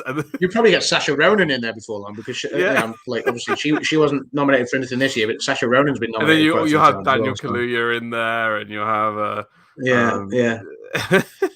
So yeah, Kim said she went with the random pick of Andra Day, but she wanted Carey Mulligan to win. You're the only one who picked Viola Davis. And I thought it was Viola Davis or Frances McDormand. I thought it was. I think Jonathan. No, I'm looking at your chart. Viola as well. Yeah, Jonathan went with Viola as well. Oh, Jonathan's not on this chart. That's why. Yeah, Brandon went with Vanessa Kirby. See, I really liked Carey Mulligan's performance. I just don't think it was like, I don't know. I just didn't think she was going to win it anyway. Yeah, Ray went with Carey Mulligan, and Jim and Kim, I think, both went with Andra Day. I think I went with Frances McDormand, didn't I? So we between all of us who voted, we all picked one of all five of them. There wasn't anybody that any of us left out. If you know, so that's why it shows how wide open that race was. So I said I was going to pick Frances in the chat the other day, and went last second with Viola. So yeah, the Super League. Walt Disney has 22 Oscars, so it's great. Wow. Yeah, so that was a really exciting category, that one. Leading actress, and Frances McDormand was great.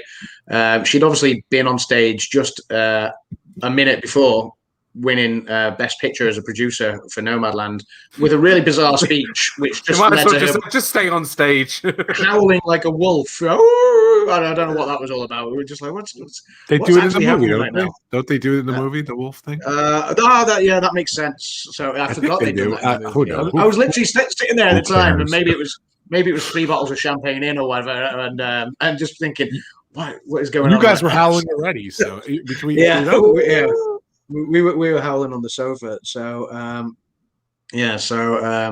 felt the same about the SAG Awards. It was hard voting. I haven't even heard of a lot of the films. So yeah, Christine, some of the performances are fantastic, especially in the actress category. But then, so we got the last award of the night, and this was a bit of a bizarre one. So I can see where they were going with this, but then we'll discuss what happens in a minute. So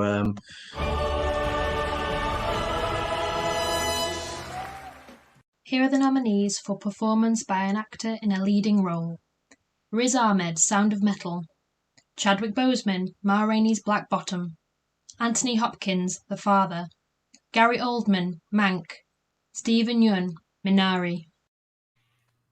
There you go. That was just for you, Rob, playing Kim, saying Ma Rainey.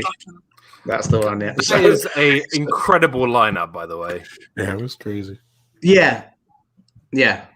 So incredible nominations.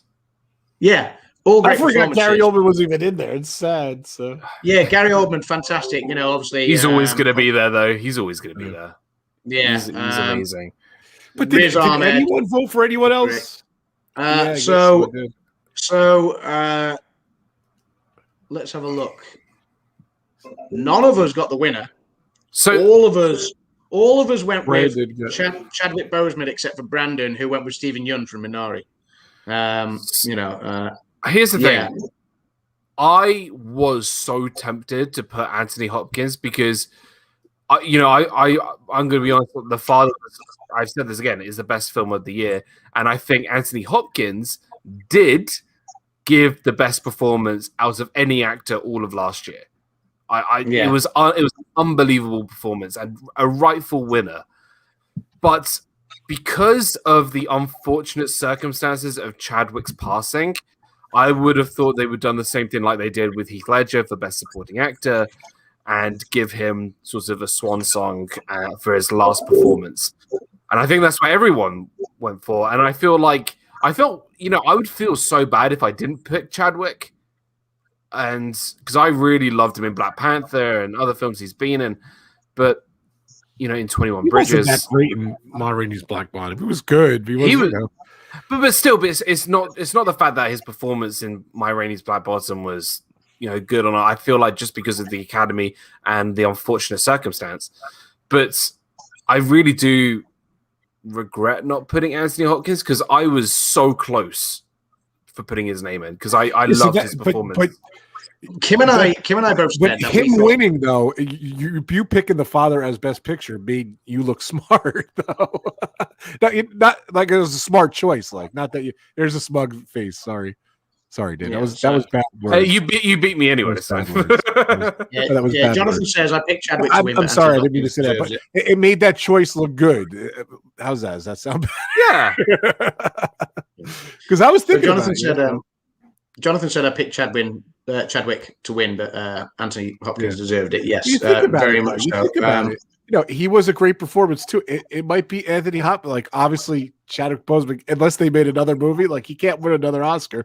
Like maybe Anthony Hopkins is like this is his finale. You know, maybe he can't. That could be Anthony Hopkins' last one, but Well, yeah, I was going to say Anthony Hopkins was the oldest actor nominated in this category. So yeah, so it was an Yeah, so- unbelievable performance. His performance was his unreal. performance was superb. Then I I wanted thought, Anthony too, Hopkins to I win, hope so I'm that glad he was won. I hope that was acting too. By the way, I hope he's not like that in real life. No, he's not. Okay, but you saw his acceptance speech. Maybe you would. No. He was What's fine, I guess. I don't know. What's Sorry, that? Adam. Go ahead. No, I'm saying like I hope he was acting. I hope he wasn't. He doesn't have that.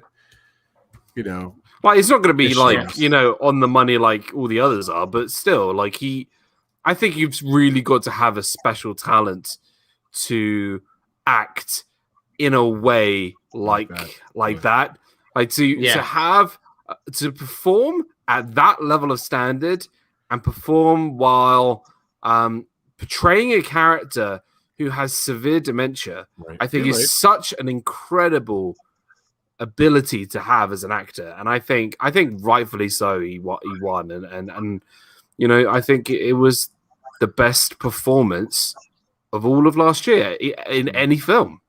I agree. I thought Anthony Hopkins' performance was better than Chadwick Boseman's. I did think the award would go to Chadwick Boseman. I think that's why they put this award last, expecting him to win it, because the smart money was on Chadwick Boseman. It would have seemed like, you know, in the buzz building up, and Chadwick Boseman's performance in Ma Rainey was great. You know, his monologues. You know, when Kim and I watched it, you know, we weren't massively into the film, but you know, we said when we watched it, that's the Oscar performance right there. You know, and but then watching The Father, Sir Anthony Hopkins was absolutely superb. Yeah, Rob, you just said a minute ago, you made a comment about you hope Anthony Hopkins isn't like that, and you mentioned obviously the acceptance speech, and this was the thing about the night it was the bizarre ending, because it was literally, and the winner is Sir Anthony Hopkins. And he wasn't there. He wasn't even in the theatre in London to accept the award. He wasn't anywhere. He chose not to participate. And so it was just a simple, the Academy accepts this award on Sir Anthony Hopkins' behalf. Good night, everyone.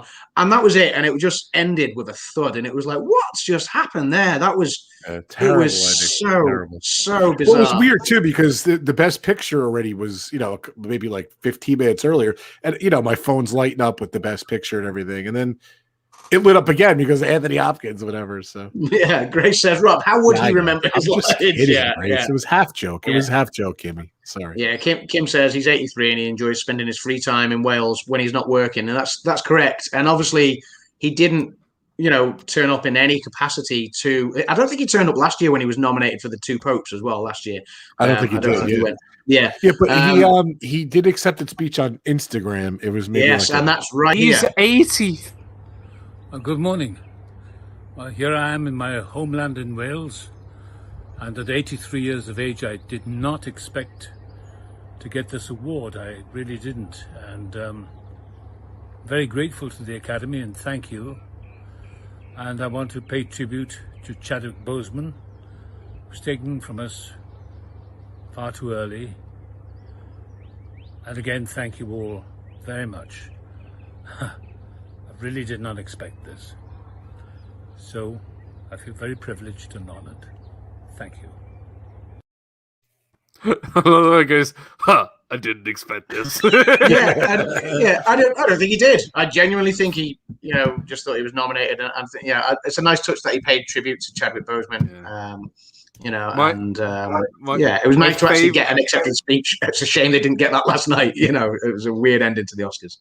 My favorite line that Anthony Hopkins has ever done in a film was in Thor Ragnarok, and he's obviously Odin in Thor Ragnarok, in all the Thor films, and at the start of the film he's portraying not Odin, he's portraying Loki disguised as Odin, and he sees Thor comes in. He flies into Asgard, and he's like drinking his wine, and he sees Thor, and he's like, "Oh," like he goes, "Oh," and he just pretends like he's in trouble. I find him such an entertaining actor, and he can really do anything. Yeah, he is. Yeah, he is fantastic, Anthony Hopkins. My brother Thor. So yeah, Ray says Anthony Hopkins went to see one of their shows once, and he's one of the nicest people that we've ever had come in. So yeah, that's lovely. We've got the local theatre, which is 2 miles down the road from us here, is one of the stages is named after Sir Anthony Hopkins. So which I think he opened.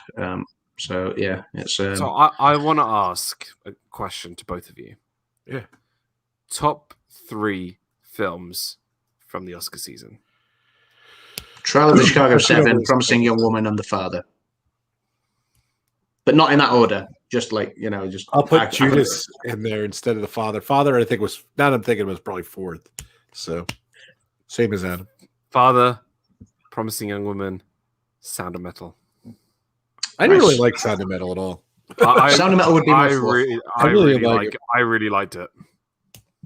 I'm a big fan of Riz Ahmed. I think he's such a good actor. I know you like him, but and he was good. I just didn't like everything about all the other parts of the movie. I just didn't like it. So, Super Fluffy Yeti says, Adam, I'm not asking to be cruel, but I'm genuinely curious. When was the last time you did not accurately predict both Best Actor and Actress? Last night is when I didn't get both of them right. It was the last time. Okay, so who won? So who won? Super Fluffy Yeti, I can't remember ever getting both of them wrong previously. I may have got one wrong, but I don't think I've ever got them both wrong in a single year until last night. So obviously that was the 23rd and final award presented of the night. So the scores as they finished up was Brandon finished up with 3 out of 23. Then because he got 3. Then we had Jim from More Sunshine Please had 7 out of 23. So Ray was next with 9. Nice. Well done, Ray. Yeah. Then there was a joint third place between Dan and Kim, who I'll both take got 13. I'll take the bronze. I'll take it. That's a much improved. Yeah, so a joint bronze. I'll take it. Good job. A joint bronze between Dan and Kim. Then Kim, there was a triple. Kim and I could share a bronze panini. A bronze panini. Yeah, there was a triple second place tie with on 17 points was Mr. RobFuz. Yeah. Along with Grace and along with Grace.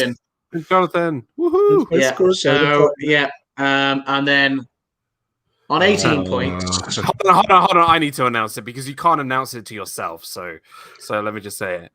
And the winner of the 93rd Oscar Pub Talk thing is, drumroll please, Adam's. Where's the award? Where is it?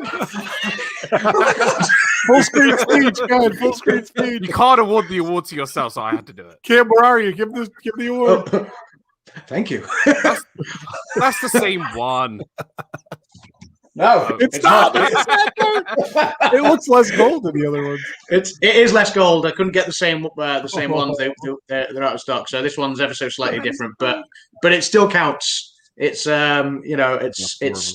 it's been an honor and a privilege. I'd like to thank the Academy. I'd like to thank Pub Talk. I'd like to thank Rob for staying awake. The Academy. Yeah, the Academy of What Pubs. Academy? You're the one who picked the votes. The Academy. I'd like to thank the Academy for voting for the ones that I picked for. So yeah, I'd like to thank Rob for staying awake. I'd like to thank Rob for soundbiting. I think as a reward, you should get tattooed on your bottom, Black Rainey's black bottom. Ma Rainey's black bottom. Yeah. I think I think Brandon should get that tattooed for coming last. I think that should be the Congratulations. Consequence. Whoever loses has to get a tattoo every year. Yeah, it was sad because like going in like to the final two, he didn't even get actor or actress, and he's still on. Hold on. I think we should do that. I think every year, whoever comes last needs to get tattooed somewhere on their body the name of name of a film from that year. So the film, yeah, you could have like Moonlight on somewhere. Crash. How did you not get those two and still win though? That's the miracle. That was the thing, because obviously as we led into those last couple of awards, I genuinely thought, okay, I'm on, when Best Picture was presented, I was like, great, I'm on 18 and there's 2 awards to go. And I was like, I could finish on 20 out of 23. That would be huge. I'd actually boldly predicted just before the Oscars started, when we were doing the live stream here on the red carpet kind of live. I said I'd be happy if I got 18, and I said none of us would get 20, and it would be a sort of high teens, and then I thought, I could end up with 20 here. That would be really cool. And then obviously Frances McDormand won Best Actress, and I went, okay, 19 would be cool. And then Chadwick didn't win it. It was like, okay. So, but I was just relieved that everyone had voted for Chadwick Davis. Chadwick Davis? Chadwick Davis? Where am I going? It's not Chadwick. Chadwick Boseman even. I was thinking Viola Davis. I was thinking Viola Davis. No, I was combined his 2 picks into one. Did you see Jonathan Chong's? You can put us back on, Adam. By the way. Did you see what Jonathan Chong said? No, I'm staying on as the winner. Jonathan Chong says Brandon would be covered in tattoos. No. Competed, man. He awesome. Would be, yeah. Great job, Jonathan. It is an official win because Jonathan did say what Ray wants to come last every year now. Oh. So good job. Yes. Good job, Ray. Good job, everyone. Good job, everybody who took part. And, good job, Dan. We always love doing these every year, and so much fun. It's always good fun leading up to Oscar season. So it's good fun. We look forward to next year. As always, but it needs to head out. Yeah, we're wrapping up now, Grace, as well. It has been a lot of fun. Closing words, Adam? I think there was some quite good films this year. Not, I wouldn't say they were the best films, and I understand where Rob comes from, and he thought they were subpar. I think subpar is unfair, but I do think that obviously the pandemic led us to maybe seeing a few films this year that we may not have seen otherwise. So I really enjoyed the run. I enjoyed the 8 films. I enjoyed the performances, some of the acting performances from the films that weren't nominated in the Best Picture run, like Billie Holiday versus the United States and Pieces of a Woman. It was great, and I love Oscars season. I can't wait to do it again next year. I'm glad it's less than a year away because it should be moved back to February next year again. So I'm really looking forward to that. Rob? Yeah. No, I'm glad we had it. Was what it was. So thanks, Kay. Yeah, it was what it was. It was just, unfortunately, it was. Looking back on 2020 and even being able to have these movies and enjoying them. I was really happy. I got to see. I don't know, what was I saying?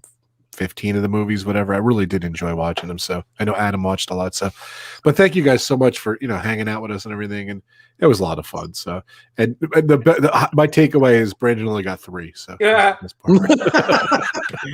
what Dan laughing again. Dan? You know what's great is that I don't have to hear the words Eurovision, Mulan, and Borat and Oscar in the same sentence ever again. So that's my takeaway. This series, this it was really good. I had a lot of fun. I'm glad I watched them eventually all in one week. I don't have to watch Mulan, Borat, or Eurovision ever again. But they will always be Academy Award nominated. You know what? They're going to milk that out now for the rest of their lives. You're going to walk into like a video store or go on Amazon and it's going to be on the cover. It's going to be nominated for blah, blah, blah. And I'm just like, no. Suicide Squad again. Yeah. It is. Yeah, it is like Suicide Squad. Because I was up till like 4:30 watching the Oscars last night. I'm tired. I'm going to go and get Ma Rainey's black bottom tattooed on Wednesday. Nah. Right. Yeah. You go, girl. So yeah, no, it has Depends been where. really fun. Sorry, it's Depends tattooed where she's getting into tattooed from on. Well, TMI. TMI. But yeah, no, it has been really fun. Adam we was always sweating, enjoy though. doing He this. was nervous the entire I was time. nervous. I was was. genuinely nervous. I didn't think I was going to win at one point this year, and then obviously once the lead pulled away, I knew going into the last round that I'd already won because anybody that could have caught me had all voted for Chadwick. There was a lot of watches. You were just scared that I was going to win, and you would have hated me for it. I wouldn't have hated you. I wouldn't have hated you, and I would have gladly shipped this guy off to you as well, like, you know, and it would have been cool. But maybe next year, Dan. Maybe next year. It will happen. You know, I'm sure it will. Do you know what? I can't go each year winning. I think Rob has pushed me close and only finished one behind both times. Obviously, Grace similarly, pushed me equally as close, and Jonathan as well. Great picks. That's the thing, though. So, I keep my standards very low. As long as I beat Brandon, that's all that matters. Aim low, and then you can't be disappointed. Exactly. Yeah. I'm looking at Twitter. Like one of the highlights is Disney Plus wins its first Oscar. Wow! Wow. Exactly. Kind of funny. Yeah. But no, it has been fun. Oh, by the way, did you hear my highlight of the night? I forgot to say when what's his name was winning. The guys from Soul for the score. I guess what the DJ? What's his name? What's the DJ's name? Oh, Questlove. Questlove worked on the movie as well, and I guess he was friends with him and everything. Oh, and with the director, won. He was walking off. He gave him the RobFuz horns. It was the best part of the night.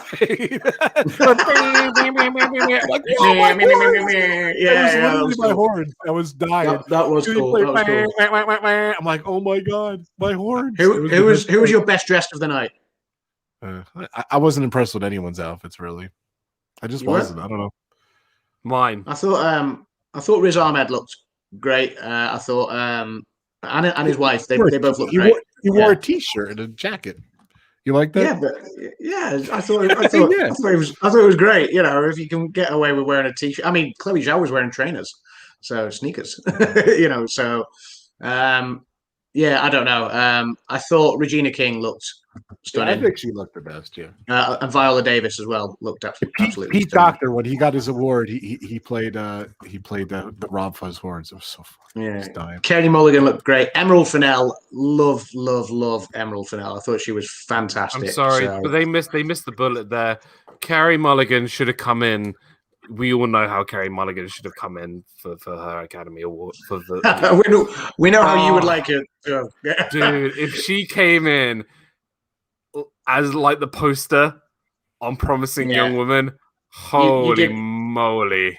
You were a bit smitten. There was no plan. You were a little bit smitten with Carey Mulligan in there. I'm sorry, Olivia Colman, but I might have to cheat on her with Carey Mulligan. Wow. I'm sorry to disappoint you, Dan, but Carey Mulligan is married. So is Olivia Colman. Oh well, this is true. Very good, guys. No, cool. It's been fun, guys. We're gonna wrap things up now. Pub Talk Friday, Joey's birthday. Please join us. Pub Talk Friday, Joey's birthday, and doing some stuff. And here's to Pub Talks further down the line. Hopefully around January, February next year, when it's going to be the 94th Academy Awards 2022, and it'll be interesting to see what comes up next year, because there is, you know, the talk of still the industry content gap that hasn't yet happened, you know, as part of the fallout from COVID, when all the movies were shutting down. So it'll be interesting to see what gets nominated next year and what we're all watching and talking about. So can I ask a Pub Talk question? You can. Did we miss episode 52 as our 1 year's worth of special? Like, you know, because 52 weeks, 52 episode 1 year special. We didn't celebrate it because I think it was just Rob and I. It was a weird. It was us doing our The 50th actual one was on your predictions. channel. It was the That was preview. it. Yeah, 50 was on my channel. 52 was on Rob's channel. Just the other night doing our actual predictions. But then To be fair, it took us nearly what 2-3 years to get to 1 year's worth of episodes. I think so. That's That's right. all right. That's right. We're doing well. We're doing well. We like to take our time. You know. We'll get to 100 soon. We had like We will 4 get- this month. yeah. We're knocking them out. We're ramping them up again. We'll see when we can get to 100. Maybe another couple of years. So And Adam hasn't missed the one, so I've not missed one yet. So yeah. But yeah, okay. I just want to say thank you, everyone, for tuning in and for partaking. Those that partook, and yeah. So obviously, Jonathan and Grace I'll probably do some pub talk coasters for their yeah. So yeah, I don't get in get no touch with. pub talk coaster. I came in third. I came in second too. I will. You guys, of course, get pub talk coasters as by default. But yeah, Grace and Jonathan as well. Get in touch and let us know where to ship them off to, and we'll post them out. So Nice. yeah, in the next few weeks we'll post them out. So, but yeah, cheers, guys. Rob, any closing comments about your channel, or no? You're just got a gonna premiere yawn? today, actually. So I keep interrupting you. I'm sorry, Adam. I got excited. I got a premiere today. It's going to be in about 2 hours. I went to the World's Fair, Flushing Meadows Park, where the New York World's Fair was, and come see it. It's a 64, 65 New York World's Fair. It's a lot of fun. I had it for my members, but I am premiering it in about 2 hours. So come over, check out the premiere. It came out really cool. I was really happy. I mixed the old footage with the new footage. It's really nice. I'll be my theme park retro show is Thursdays 7 to 9. And I go live on Saturday nights sometimes too. And of course, I go live every Friday, 4 o'clock.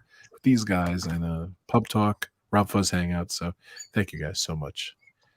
Joey's birthday this week, and bartender Adam's coming up with those drinks. So I'm excited. So Yeah, that should be fun. So yeah, Ray says I want a DizneyDan coaster with Eurovision, Borat, and Mulan written on it. So, nice. Daniel? I like that. Hello. Anything coming up on your channel this week, Dan? No. No. Excellent. Good. Good. No, yeah, I have, live streams and stuff. I love stuff. Stuff's great. Yeah. I have Disney Fiasco episode 133, I think, on Saturday at 7 o'clock, which is going to be a lot of fun. We had a great show on Saturday, really fun show on Saturday. Couldn't stop laughing. So, yeah, that'll be Saturday, 7 p.m. On my channel. Sunday, no Disney movie review, as Walt has family in town, so we will be postponing another week. But if you are still in the movie kick, if you do love movies, come join Walt and I for our Disney movie review. It's a show that we do on Sunday, 6 p.m., where we choose a random movie out of the box that's on Disney Plus. This is our 33rd episode coming up.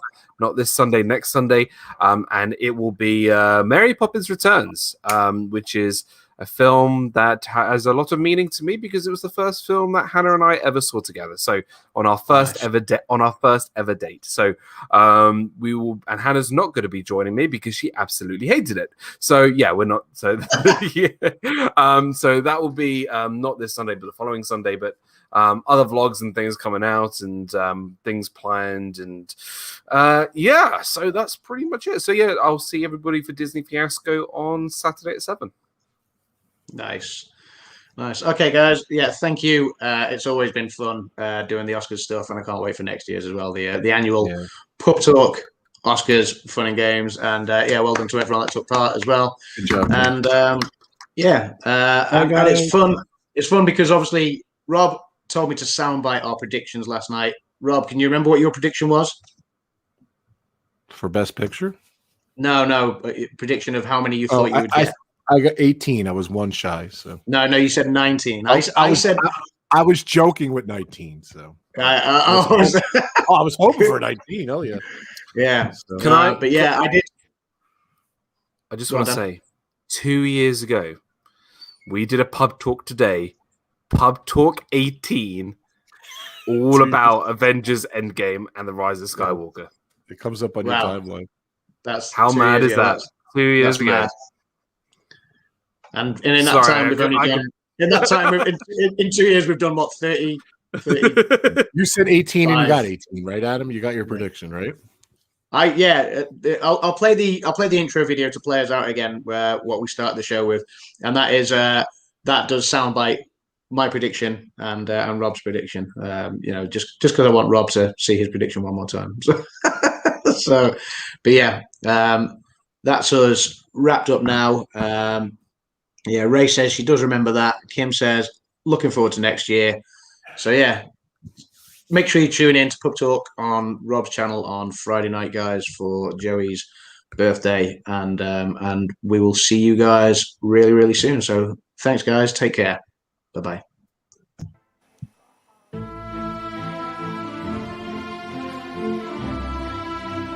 We assume things are nailed on, but you know what? Everyone assumed La La Land was nailed on for Best Picture. True. Look at what happened there. Oscars 2021. Let's do this. Yes. The Oscars! Good luck to everyone. I hope I win, though. Yeah, I think this year's got a few more open races to go. If I take 18, I will be happy. I'm going to get 19 out of the 23 right.